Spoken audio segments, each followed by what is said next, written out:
OBC reservation की बात कर रही थी।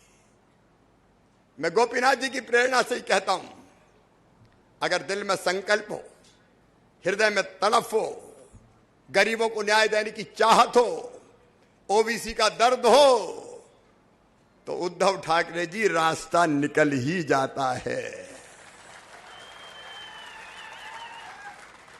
मध्य प्रदेश में भी आरक्षण खत्म। अचानक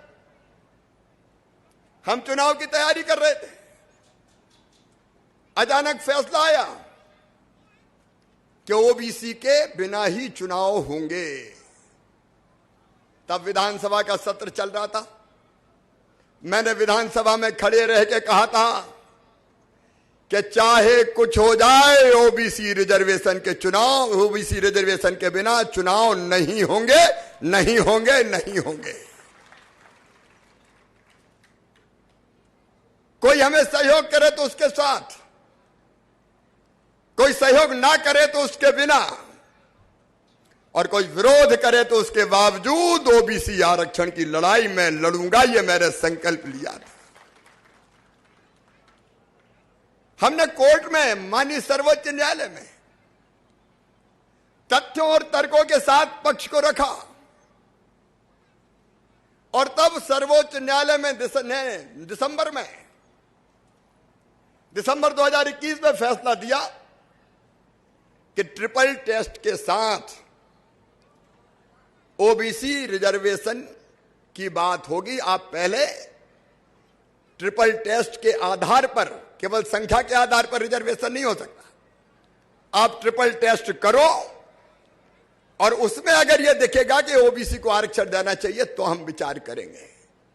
और उस समय भी चुनाव ना हो, ओबीसी के बिना मैंने कोई कसर नहीं छोड़ी। कांग्रेस की सरकार 2019 में थी, उन्होंने जो वार्डों का डिलिमिटेशन किया था उसको मैंने 20 में बदल के अपने हिसाब से किया था, क्योंकि कांग्रेस ने बहुत वहां बिगाड़ दिया था।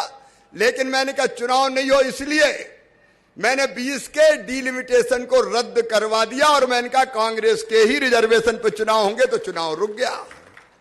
चुनाव होने का सवाल ही नहीं था। फिर से डिलिमिटेशन होगा, वो काम राज्य सरकार के हाथ में था।